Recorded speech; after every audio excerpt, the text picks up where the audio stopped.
Gente, tudo bem? Aqui quem tá falando é o professor Diego Garcia, professor de História, Geografia e Religião do EJA. E eu tô muito feliz de bater mais esse papo com vocês, da gente bater mais um papo, trocar mais uma ideia nessa semana, tá? Hoje, na verdade, a gente vai trazer algumas revisões de conteúdo, né, que são bem importantes pra gente seguir os nossos trabalhos, avaliações e afins. Mas antes de falar de conteúdo, eu queria falar da gente, pessoal. Eu sei que o momento não é dos melhores e a gente, por estar distante, fica um pouco mais difícil, né? O contato e a relação da gente poder conversar, falar sobre os nossos problemas, né? Mas eu torço muito para que essa pandemia passe logo, para a gente poder ficar junto.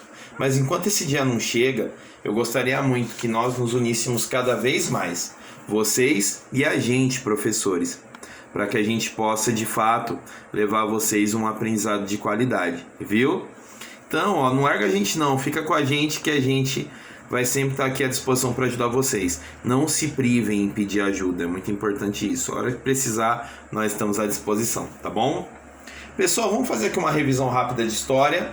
Depois nós vamos passar para geografia. Esse vídeo vai ficar um pouquinho mais longo que o habitual, mas é importante que a gente já pegue tudo e depois religião. O que acontece? Tem uma atividadezinha que vai chegar até vocês, que vai falar de alguns temas que eu já mandei a apostila. E aí eu queria que vocês lembrassem de algumas coisas, como por exemplo o tempo para a história, né? Em história, falando do tempo, né? Nós temos várias definições de tempo. O tempo histórico é o tempo dos fatos. Por exemplo, o tempo relacionado à sua história. Ele é um tempo histórico, porque a sua história é diferente de qualquer outra.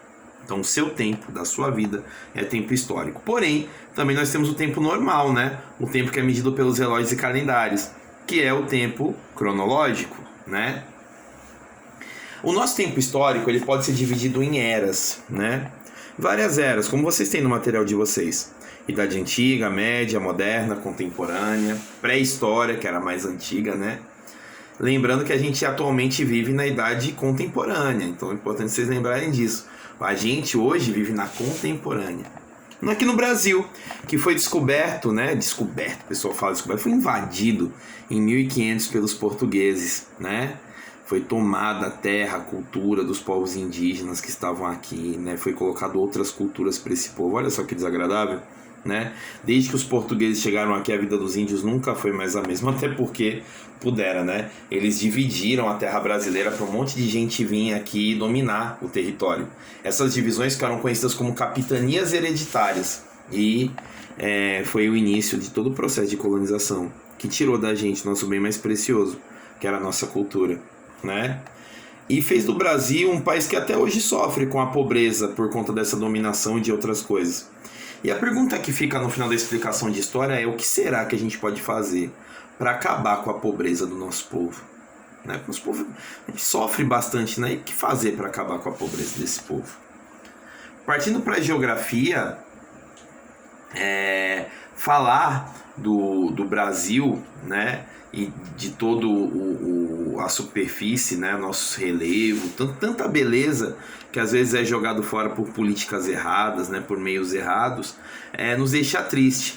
Até porque o nosso mundo, o nosso planeta, ele toda hora ele é mexido por alguém, sabe? Toda hora o nosso planeta é mexido por alguém fica mexendo na estrutura dele, né? No Brasil mesmo, acabaram com o nosso ouro, acabaram com o pau-brasil, com várias espécies de plantas, vocês sabem disso, né? Não existe um plano de ação para colocar água na caatinga, para melhorar o sistema de poços artesianos. Não há o que nós chamamos de modificação no espaço geográfico. Vejam só vocês, talvez aqui em Pesqueira a galera que mora na zona rural não passe muito por isso, né? Eu não sei dizer muito ao certo, mas eu morei no sertão um tempo, né? Morei uns 5 anos no sertão e lá a seca é bem brava. Sabe por quê?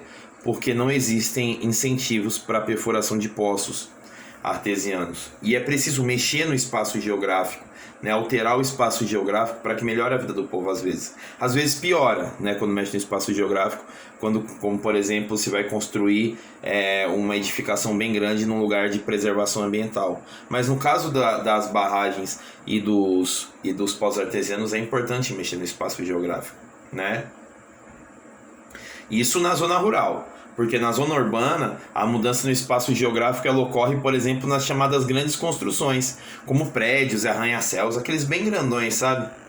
É bem complicado, né? Mas a gente tem que conviver com isso, né? Com essas mudanças, que às vezes não são para bem, às vezes são para mal, mas a gente convive. E falando em seca, né? O sertão é muito seco, gente, muito seco, né? Não sei quem teve a oportunidade de ir pro sertão, seco demais da conta, seco, muito seco. E você vê curioso, eu morei numa cidade chamada Belém de São Francisco, onde é margeando um rio, o Rio São Francisco, né? Margem do Rio São Francisco. E às vezes lá pra Caatinga mesmo, como o pessoal fala, para as brenhas da Caatinga, faltava água. Vê como a água é importante, né, gente? E a água é uma coisa que não acaba, né? Ela não para, né? Ela é cíclica, né? Ela vive em movimento, né? Vocês já pararam para pensar isso? Eu mandei uma apostila para vocês sobre o ciclo da água, né? Que ela cai na chuva, pelo que a gente chama de precipitação. Olha que nome bonito, precipitação é chuva, né? Cai por precipitação, chega até a gente, com o tempo ela evapora, né? Aí vai lá para as nuvens. Esse processo é chamado de evaporação, a água se transforma em vapor e sobe. Aí enche as nuvens, cai de novo como precipitação. E assim vai. A água vai seguindo o seu ciclo, né? E a água, pessoal, como é importante para a agricultura, né? Quem aí lida com a agricultura sabe do que eu estou falando, né? Como eu falei, eu tenho uma experiência muito grande em morar no sertão. Lá onde eu morei, em Belém de São Francisco, é a terra da cebola, acredita? Terra da cebola. Então dava um trabalho danado plantar cebola. Não sei quem sabe aí, quem já plantou cebola, mas cebola é um dos itens, eu acho que mais difícil de plantar, porque ele tem um processo de germinação bem arriscado, né? Qualquer vacilo você perde o seu roçado. E sem água não dá, né? Mesmo que seja por sistema de gotejamento, né? Que aquele fica pingando assim na planta, ou por aspersão, né? Por aspersão, que fica com aqueles jatos de água. É preciso a água para fazer com que as plantas possam, né? Os nossos alimentos possam render cada vez mais. Mas às vezes, pessoal, só Deus mesmo para abençoar a gente, né? Por isso que a gente fala de religião também nas nossas aulas, né? E a nossa fé em Deus, ela é importante e ela é baseada numa ideia do que foi deixado escrito pra gente, né? Como eu falei numa outra apostila sobre os textos sagrados, né? O que são esses textos sagrados? São textos que a gente lê e faz a gente entender a presença de Deus na vida da gente. Como no nosso caso, por exemplo, do catolicismo, né? Que para quem é católico, os textos sagrados estão na Bíblia, né? A Bíblia que é seguida pelo cristianismo no modo geral, né? Seja o catolicismo, seja o evangélico também segue a Bíblia, cada um com a sua parte, mas segue-se a Bíblia. E sabia que essas são as religiões mais seguidas do Brasil? Na verdade, nós temos o catolicismo, as religiões evangélicas, o espiritismo e os muçulmanos. São os mais seguidos do Brasil, os mais seguidos. E é importante ter fé, pessoal, porque nesses tempos que nós estamos vivendo, com pandemia, com morte, com dificuldade, se a gente não tiver fé, a coisa vai pro buraco, viu? Bom, eu espero que com esse vídeo, pessoal, vocês possam assistir e com base nesse vídeo vocês conseguem, inclusive, responder a próxima atividade que será enviada até vocês. Assistir o vídeo você consegue responder tranquilamente, tá bom? E qualquer coisa, pessoal, vou olhar até bem pertinho de você. Deixa eu pegar o sol bem pertinho aqui, eu só vou olhar o professor bem de perto. Qualquer coisa que vocês precisarem, né? Um diálogo, uma dificuldade, fala comigo, né? Comigo, com a professora Fabiana, com o professor Geneilton, com a Gil. O que vocês precisarem, a gente tá aqui para ajudar vocês.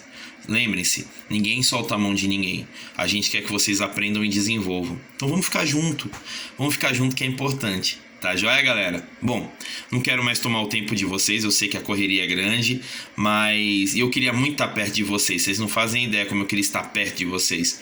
Mas como não pode, né, a gente tem que ficar assim nesse contato virtual. Gente, um beijo, um abraço, cuidem-se, saúde, paz, amor, harmonia para cada um de vocês e para as famílias de vocês, tá bom? Um beijo, um abraço, fiquem todos com Deus e até o próximo vídeo. Tchau, tchau, gente.